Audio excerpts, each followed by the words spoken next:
मैं मोहम्मद कासिम, राष्ट्रीय अध्यक्ष दिव्यांग मोर्चा, राष्ट्रीय दिव्यांग एवं महिला सशक्तिकरण विकास फाउंडेशन की तरफ से। आप सभी को मालूम है क्या मंडे के दिन कैंप लगाया जाता है। हमारे बहुत सारे भाइयों की कॉल आती है कि हमारा दिव्यांग सर्टिफिकेट अभी नहीं बना है। तो मैं आपको बताना चाहूँगा कि हर मंडे को बहजोई में कैंप लगता है। आप सभी लोग वहां पर जाएं और अपना दिव्यांग सर्टिफिकेट बनवाएं।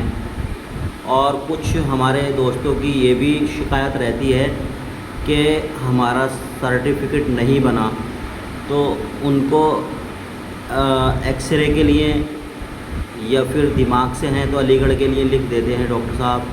तो वो जांच होनी भी बहुत ज़रूरी होती है। तो आपको सभी को होना चाहिए कि अगर एक्सरे के लिए डॉक्टर साहब ने लिख दिया तो एक्सरा कराएं, अगर अलीगढ़ के लिए लिख दिया तो अलीगढ़ जाएं, या मुरादाबाद के लिए लिख दिया तो मुरादाबाद जाएं।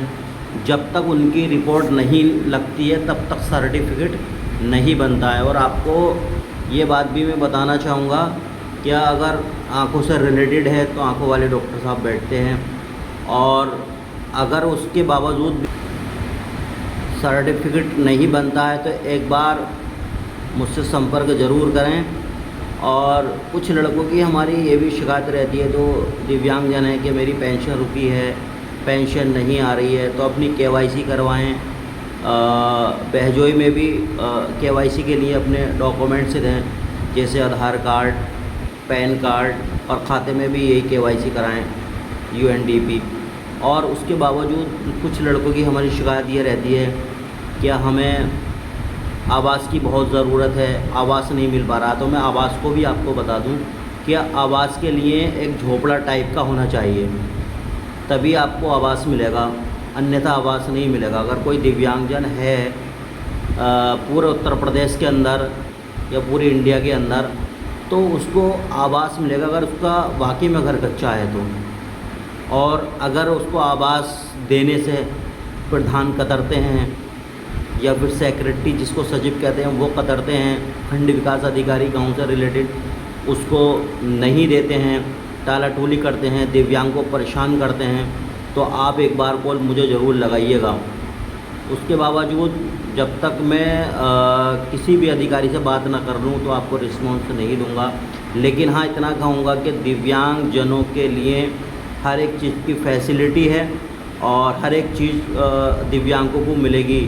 जैसे अंत्योदय का राशन कार्ड हुआ, जिससे फिक्स आपको 35 किलो गल्ला मिलता है, या फिर आपको आवास हुआ घर रहने के लिए, या फिर आपको दिव्यांग पेंशन है वो भी आपको मिलेगी। और उसके लिए कुछ लड़के पूछते हैं कि दिव्यांग पेंशन में क्या क्या लगता है। तो दिव्यांग पेंशन में एक तो आय प्रमाण पत्र, जिसकी आय 40,000 होनी चाहिए, और उसमें दिव्यांग सर्टिफिकेट 40% से कम नहीं हो, और बनता भी नहीं है। आधार कार्ड, बैंक की पासबुक, ये साइबर कैफ़े पर जाइए, ऑनलाइन कराइए। उसके बाद अगर आप गांव से हैं तो फिर वो खंड विकास अधिकारी वहाँ पर जमा होगा, और आप शहर से हैं तो फिर वो एटीएम कोड में जमा होगा।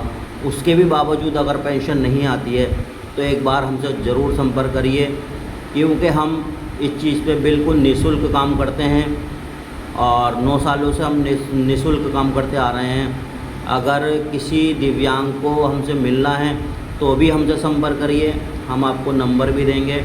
और बाकी भारी मात्रा में हमारे पास दिव्यांगजन आते हैं, और कोई दिव्यांग ऐसा है जिसके पास ऑनलाइन के लिए पैसे भी नहीं हैं, या फिर बहुत परेशान है, या हमारे पास नहीं आ सकता, किराए के लिए भी नहीं है, तो हमें बिल्कुल कॉल लगाइए, हम आपको वहीं से बुलाएंगे और जो भी आपकी परेशानी है उसको भी हम हल करवाएंगे।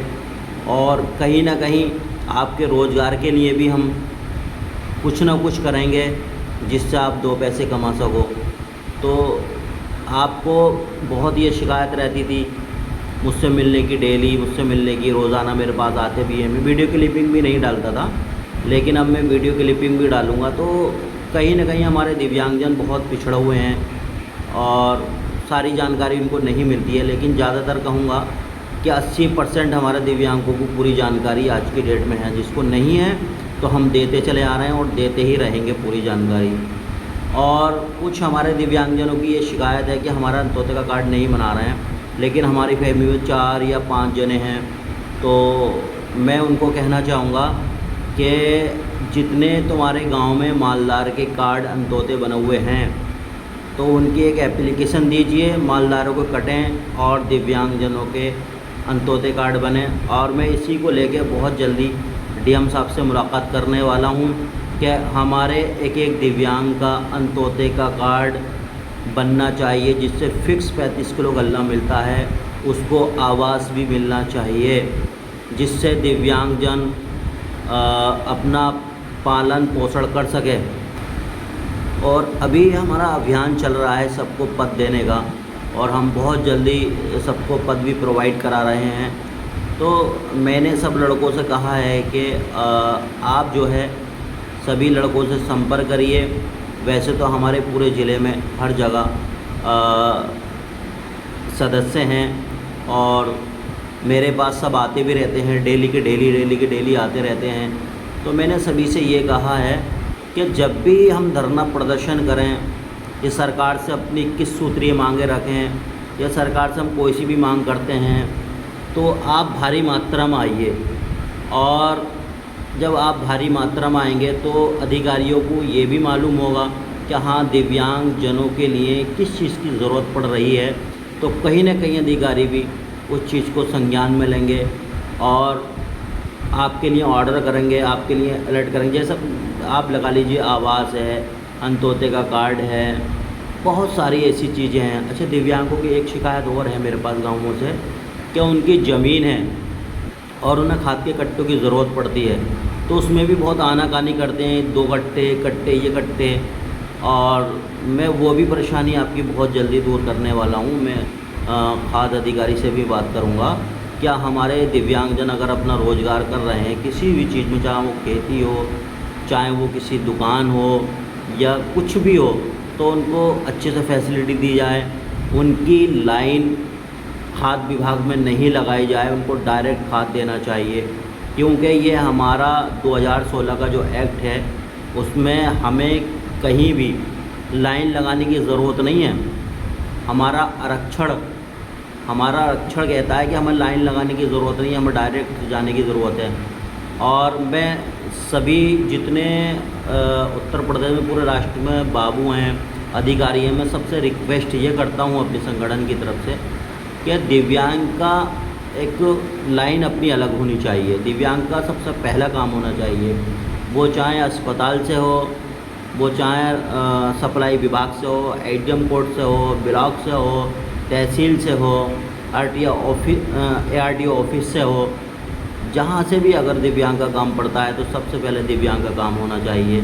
अगर दिव्यांग का काम नहीं होता है और दिव्यांग अगर हम जो शिकायत करते हैं आके कि अध्यक्ष जी हमारा ये काम नहीं हो रहा है, हमें टहलाया और फिराया जा रहा है, तो फिर उनकी खैर नहीं है। फिर हम धरना प्रदर्शन शुरू करेंगे, भूख हड़ताल शुरू करेंगे, ये सारी चीज़ें हम बहुत जल्दी शुरू करेंगे, क्योंकि इसमें हम कोई कंप्रोमाइज़ नहीं करते। अच्छा, एक चीज़ और बताना चाहूँगा कि कुछ जगह दिव्यांगों को बहुत सताया जाता है, तो वो थाने में या चौकी में कहीं भी रिपोर्ट करते हैं तो उनकी सुनी नहीं जाती है। तो मैं आपको ये भी बताना चाहूँगा अपने संगठन की तरफ से 2016 के एक्ट के अंतर्गत दिव्यांगों की FIR होनी चाहिए। जब FIR होगी उससे तो 50,000 से 5 लाख रुपए तक का जुर्माना भी है और 6 महीने 5 साल तक की सज़ा भी है। दिव्यांगों को अगर कोई घूर के देखेगा भी उसकी भी सज़ा है। और जब दिव्यांग को गवाह कोई नहीं चाहिए, आपको गवाह चाहिए, दिव्यांग को कोई गवाह नहीं चाहिए, दिव्यांग की डायरेक्ट रिपोर्ट होनी चाहिए। और ये थाना और चौकियों को भी होना चाहिए कि सबसे पहले दिव्यांगों की रिपोर्ट लेंगे, अन्यथा ऐसा नहीं होता है तो फिर हम धरना प्रदर्शन शुरू करेंगे। आपको मालूम होना चाहिए कि लखनऊ में 30 जुलाई को हमने जब धरना प्रदर्शन किया था, पुलिस ने मुझे संभल में रोक लिया था बहुत जिलों से रोका था उत्तर प्रदेश के, लेकिन वहाँ भारी मात्रा में दिव्यांगजन पहुँचे कि अब पुलिस से संभाले नहीं जा रहे थे दिव्यांग, इतनी भारी मात्रा में पहुँचे।